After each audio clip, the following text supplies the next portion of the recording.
सबसे पहले आप सभी को मेरे प्यार भरा नमस्ते। मेरा नाम है विनीता लिंगवान। स्वागत करती हूँ अपने YouTube चैनल में। अब ब्लॉगिंग की शुरुआत कर रही करीबन 5 बजे से। तो दोस्तों अभी मैं जा रही हूँ भागवत कथा में, और भागवत कथा में ग्राउंड में। तो भागवत कथा कल गणेश चतुर्थी थी, तो उसी आयोजन में कार्यक्रम रखा गया है। तो सभी लोग चले गए हैं, तो मेरी शुरुआत हो रही है लेट में। तो अभी चल रही हूँ भागवत कथा में। गणेश चतुर्थी के दिन कल मूर्ति की स्थापना हुई थी गणपति पापा की। आज है श्रीमद् भागवत कथा। बाज़ार भी खुल चुका है और ये सभी बच्चे जा रहे हैं अभी ट्यूशन पढ़ने के लिए। और इस तरह का सन्नाटा छाया हुआ है मार्केट में ट्यूशन की बच्चे। और यहाँ पे मेडिकल में इतनी भीड़ लग रखी है कि बहुत ही ज़्यादा आजकल डेंगू बुखार का बहुत ही कहर चल रखा है देहरादून में। गणेश महोत्सव कार्यक्रम में यहाँ पे महिलाओं के द्वारा कलश यात्रा निकाली गई है और सभी महिलाओं ने यहाँ पे बढ़ चढ़ कर भागीदारी ली है। और गणेश जी की करीबन 11 दिन तक पूजा अर्चना और कथा का आरंभ किया जा रखा है। और उसके बाद 11 दिन के बाद गणेश विसर्जन कार्यक्रम होगा।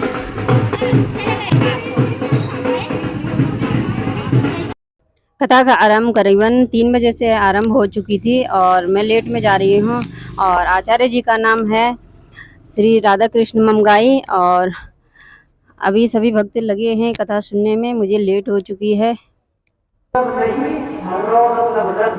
जिसकी बात कभी भी खराब नहीं जाती, गंद नहीं जाती है, इसे कहते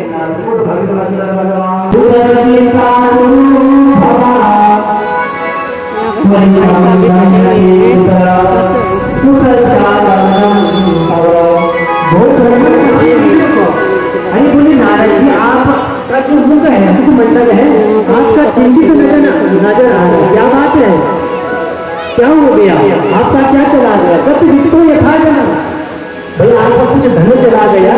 जो साधु संत महात्मा होते हैं वो धन को अपना नहीं मानते, किसको अपना मानते? भगवान के राम, भगवान के नाम को अपना मानते, भगवान के भजन को अपना मानते हैं। तो जो भगवान की वजह से इस मृत्यु लोक में आया और मृत्यु लोक में आकर के कहा गया कि हरि चेतन गुरु चेतन गया। तो हरिद्वार में मैंने क्या देखा, हरिद्वार में जाकर के आजकल आप लोग करते हैं, हरिद्वार में जाकर के पिकनिक मनाने के लिए जाते हैं, तीर्थों में जाते हैं। जब हम घर से जाते हैं तो हमें घर से हमारी बुद्धि क्या होनी चाहिए, हमारी भावना क्या होनी चाहिए कि हम कहाँ जा रहे हैं? हरिद्वार जा रहे हैं। इसलिए जा रहे हैं, स्नान करने के लिए जा रहे हैं, तीर्थ का दर्शन करने के लिए जा रहे हैं।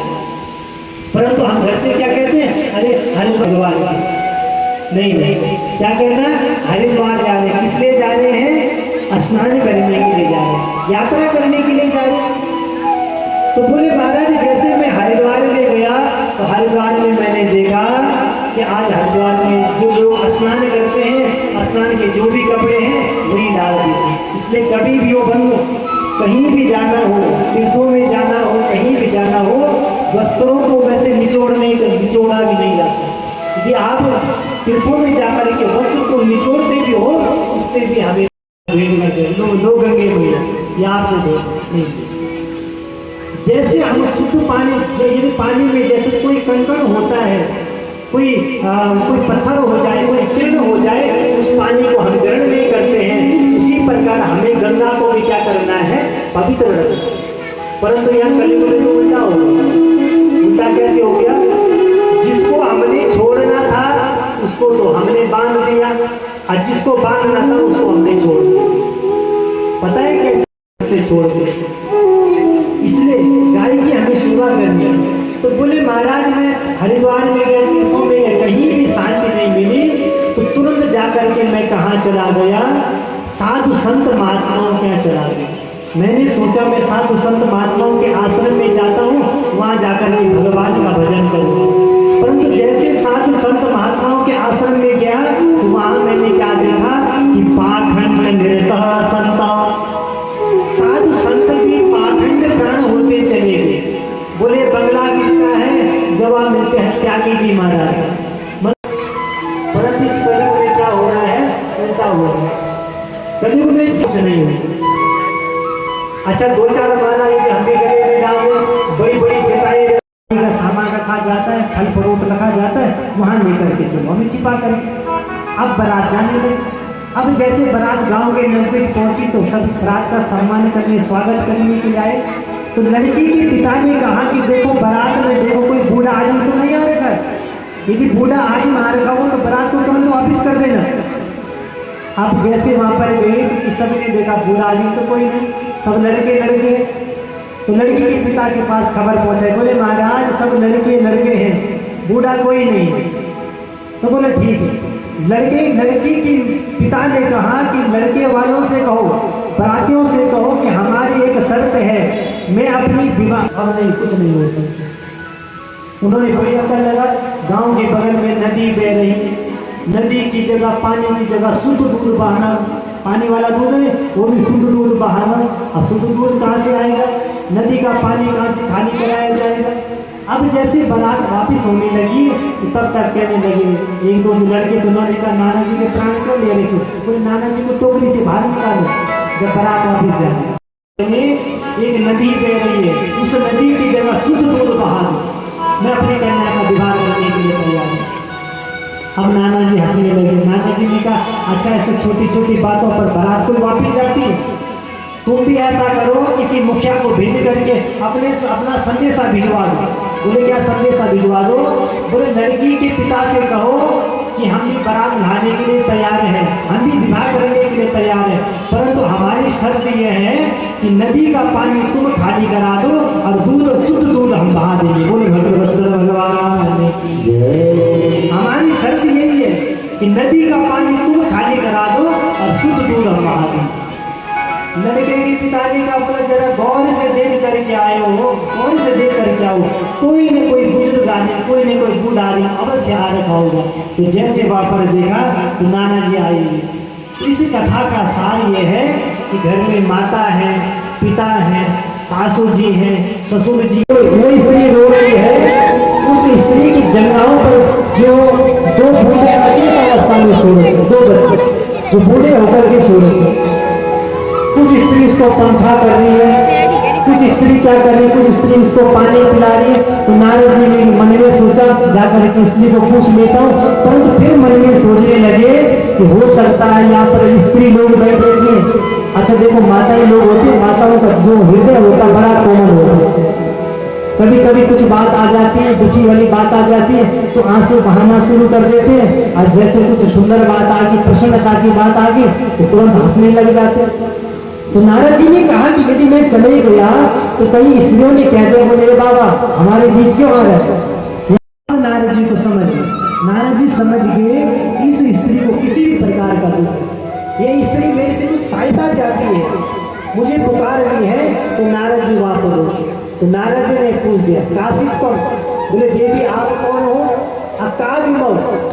जो आपकी जो जंघाओं पर जो 2 अचेत अवस्था में जो बूढ़े, मेरी जंघाओं पर अचेत अवस्था में जो बूढ़े व्यक्ति ले कर्नाटक धीरे धीरे करके मैं बड़ी हुई कर्नाटक में, क्वचित महाराष्ट्र में कहीं पर मेरा बड़ा सम्मान हुआ, परंतु महाराज जैसे मैं गुजरात में आई तो वहां जाकर के मैं बूढ़ी हो गई।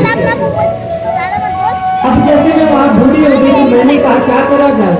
उसी समय में उस गुजरात को छोड़ करके कहाँ चले आगे कि उद्यम वृंदावन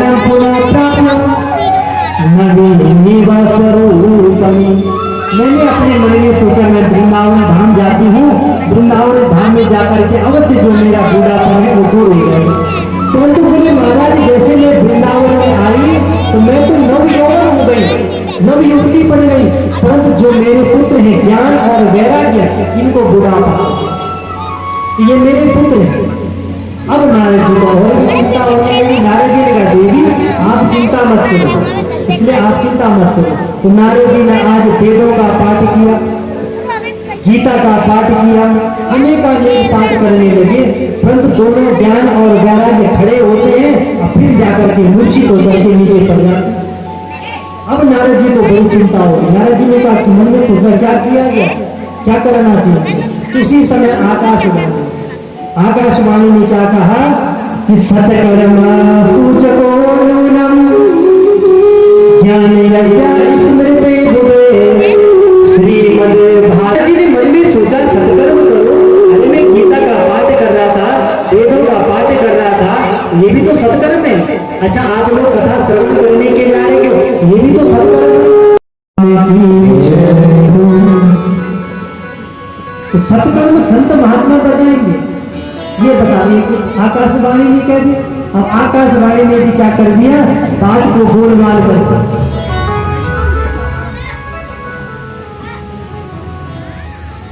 नारद जी मन में सोचने लगे कि जो आकाश देवी ने वो भी बात स्पष्ट नहीं कही। अब नारद जी ने कहा, बोले देवी जी आप चिंता मत करो, आपको पता है जब द्वापर का युग, द्वापर का अंत हुआ तो द्वापर के अंत में कौन आ गया, कलयुग आ गया। तो बोले महाराज जो कलयुग केवल नाम आधार, ये कलयुग ऐसा है, कलयुग में केवल यदि नाम लेने से यदि आप विश्वास करते हैं तो इस कलयुग के बराबर कोई युग नहीं है। सतयुग में त्रेता कि देखो दूध से क्या निकलता है, घी निकलता है। क्या निकलता है, दूध से घी निकलता है। अब आपने घी निकाला तो घी में आपने सुंदर क्या बना दी, पूरी बना दी। अब पूरी बनाते बनाते तब तक क्या हो जाए, घी खत्म हो जाए। अब कोई ये कहते बोले महाराज घी खत्म हो गया है, अभी और पूरी बनानी थी, तो कोई ये तर्क दे दे कि देखो दूध से घी निकला है तो दूध में पूरी बना दो तो बन जाएगी। नहीं, पूरी बनाने के लिए घी का उपयोग करना पड़ेगा। गन्ने के रस से ही क्या बनता है, शक्कर बनता है। गन्ने के रस से शक्कर बनता है, परंतु जो जिस शक्कर से क्या बनती है, मिठाई बनती है। अब मिठाई बनाते बनाते क्या है, शक्कर खत्म हो जाए। अब कोई कहते भाई शक्कर खत्म हो गई, मिठाई बनाते बनाते ऐसा करो गन्ने के रस लेकर के आ गया, तो गन्ने के रस से क्या मिठाई बनेगी, नहीं बनेगी। कोई आम का फल खाने वाला अपने मन में सोचे कि आम का फल इतना मीठा है, कितना रसीला होता है आम का फल, कितना मीठा होता है। वो मन में सोचे कि जब ये आम का फल इतना मीठा है तो ये जो आम का जो पेड़ हुआ कितना मीठा नहीं होगा। अब वो मनुष्य फल का त्याग करके और उस वृक्ष को चबाने लग जाए, वृक्ष के पत्तों को खाने लग जाए, तो क्या मीठा मिलेगा, क्या माधुर्य मिलेगा, नहीं मिलेगा। सेवन को क्या करना पड़ेगा, फल का ही सेवन करना पड़ेगा। तो नारद जी ने मन में सोचने लगे, बोले महाराज बस मैं समझ गया, आप जैसे संतों का दर्शन ऐसे नहीं होता है जब कई जन्मों के भाग्योदहीन बहुजन्म समर्पितेन सत्संगम चलते एक जन्म की नहीं, जब कई जन्मों के हमारे भाग्य उदय होते हैं तब जैसे आप जैसे संतों का दर्शन होता है, आप जैसे संतों का दर्शन होने से हमारा जो विवेक है वो जागृत होता है। और तुलसीदास जी रामायण में कहते हैं कि बिनु सत्संग विवेक न होय, बिनु सत्संग विवेक न होय, बिनु सत्संग विवेक।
हे ब्राह्मण देवता, आप इस घनाघोर जंगल में क्यों रहते हो? किस प्रकार का दुख है, क्या बात है? इस घनाघोर जंगल में क्या कर रहे हो? उसी समय आत्मदेव जी महाराज जी ने कहा, मैं आपको क्या बताऊं संत जी, आपको पता है कि किम ब्रह्मे विषि दुखम पूर्व पापेन संचितम। मुझे लगता है कि लोगों के तो जो पूर्व जन्म के जो पुण्य होते वो उदय हो गए हैं, परंतु मेरे जो पूर्व जन्म के जो पाप हैं वो उदय हो गए हैं। बोले आप क्या कह रहे हैं? बोले आपको पता है कि मेरे घर में कोई संतान की प्राप्ति नहीं है। संतान की प्राप्ति, अब जब संतान की प्राप्ति नहीं है तो मैं क्या करता हूँ? पितरों को जल देता हूँ, पितरों को जल देता हूँ, उसके बाद मन में सोचता हूँ कि पितरों को जल देने वाला तो कोई और नहीं, इसलिए मुझे बड़ी गलानी हो जाती है कि पितरों को जल कौन देगा। मैंने बोले महाराज ये घर में एक गाय पाई, उस गाय को मैंने 5-6 साल उसकी सेवा करी, परंतु उसके गर्भ से भी कोई बछड़ा नहीं हुआ। घर में एक वृक्ष लगाया, वृक्ष तो बहुत बड़ा हो गया, परंतु आज तक कभी फल नहीं लगे। घर में तुलसी का वृक्ष लगाया, रोज जल देता हूँ, पूजा पाठ करता हूँ, परंतु वो भी सूख जाता। मेरा भाग्य तो देखो, आत्मदेव जी महाराज जी के।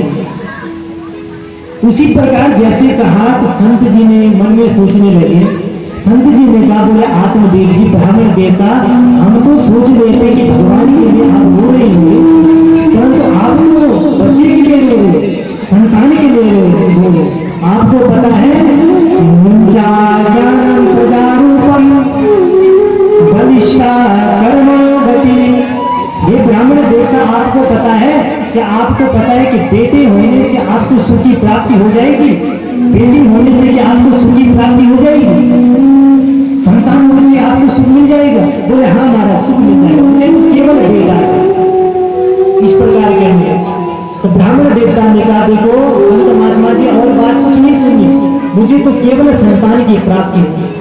जब छोटा बच्चा कोई भाषा में कहता है तो माता पिता को कितना अच्छा लगता है, परंतु यही बच्चा बड़े होकर के कभी क्रोध में जाकर के कह देता है, बेटी यदि क्रोध में होकर के माता पिता को जो यश होता है उस यश का अपयश कर देता है बेटा या बेटी, तो माता पिता को कितना दुख होता है। तो संत जी ने कहा, सुनो ब्राह्मण, मैंने आपकी जो ललाट की जो रेखा है वो मैंने पढ़ दी। बोले महाराज क्या लिखा है? बोले आपकी ललाट की रेखा पर लिखा है कि शब्द जन्मवती तब पुत्रों में वचन वचा। बोले हे आत्मदेव जी ब्राह्मण, आप तो इसी हे प्रत्यक्ष देवता, हे सूर्य नारायण भगवान जी, तो आपको मैं प्रणाम करता हूँ। सूर्य भगवान जी को जैसे अर्घ्य दिया तो सूर्य भगवान जी को आराध्य देवता थे, तो सूर्य भगवान जी की जो गति थी चलने की अवरुद्ध हो गई, कम हो गई। तो गौकर्ण जी महाराज जी ने पूछ दिया कि मेरा भाई धुंधकारी है, प्रेत योनि में है, उसकी मुक्ति कैसे होगी, आप मुझे बताएं। तो उसी समय सूर्य भगवान जी ने कहा, हे गौकर्ण जी महाराज जी, आप ऐसा करो कि श्रीमद् भागवतार मुक्ति सप्ताहम वचनम गुरु। प्रिय गौकर्ण जी महाराज जी, आप ऐसा करो, श्रीमद् भागवत का दिव्य आयोजन करो। जिस श्रीमद् भागवत की कथा को श्रवण करने से प्रेत भागवत का और श्रावण के महीने किया, उसी समय सभी भक्तजन आए, मन में सोचने लगे पिछली बार की तरह गलती नहीं करेंगे, कथा बड़ी श्रद्धा से भाव से भक्ति से श्रवण करेंगे। तो जैसे 7वें दिन की कथा विराम हुई, जितने भक्त बैठे हुए थे विमान, उतने ही विमान आ गए और सभी विमान में बैठ करके तद्धामम परमम मम, भगवान के बैकुंठ धाम चले। इसलिए कहते हैं तुम भगवान की कथा कैसे श्रवण करनी चाहिए, श्रद्धा से भाव से भक्ति से भगवान की कथा को श्रवण करना चाहिए। ऐसा न हो कि माला तो करने फिरे, जीव फिरे मुखमाई, मनवा तो चहुदिश फिरे, या तो सुमिरन नाई। ऐसा नहीं होना चाहिए कि माला तो करने फिरे। अब हमने हाथ में माला ले ली, अब माला का हम जाप कर रहे, परंतु आवाज भी लगाए बीच में नहीं। जब आप माला का जाप करें तो एक माला करो, ओम नमो भगवती वासुदेवाय, अपनी इष्ट देवी के नाम से, कुल देवी के नाम से, इष्ट देवताओं के नाम से, कुल देवताओं के नाम से। परंतु आपका ध्यान क्या होना चाहिए? बस माला में आपका ध्यान मंत्र में होना। तो माला तो करने फिरे, जीव फिरे मुख माए। भाई हम तो माला ही करने दिए और मन तो कुछ और सोच रहे हैं। अब मनवा तो चहुदिश फिरे, मन तो कहीं चहुदिश फिर रहा है। अभी ये भी करना है, यह तो सुमिरन है, भगवान का सुमिरन नहीं होता है। इसलिए भगवान की कथा को श्रद्धा से, भाव से, भक्ति से श्रवण करना चाहिए। कहते हैं पूर्व जन्म के पाप से हरि चर्चा न सुहाए, जैसे ज्वर के ताप से मीठा भोजन न सुहाए। यदि हमारा पूर्व जन्म के यदि हमारे पाप होंगे तो भगवान की कथा अच्छी नहीं लगती सुनने के लिए। यदि पूर्व जन्म के पाप नहीं होंगे तो भगवान की कथा आप जहाँ भी जाओगे भगवान की कथा में आप कुछ न कुछ नया सुनने को आपको मिलेगा। बोलो भगवत्सल भगवान लक्ष्मी नारायण भगवान। तो आज गोकर्ण जी महाराज जी विमान में बैठ करके भगवान साक्षात परमात्मा का वहाँ पर दर्शन हुआ। भगवान ने जाकर के गोकर्ण जी महाराज जी को अपने हृदय पर लगा दिया। आप तो मेरे भक्त हो। गोकर्ण जी महाराज जी कथा समाप्त हो चुकी है और सभी लोग अब खड़े हो चुके हैं और सभी मिलके आरती करते हैं गणपति बप्पा की।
आरती हो चुकी है और सभी लोग निकलने बैठ गए हैं घर के लिए और टाइम भी बहुत ज़्यादा हो चुका है।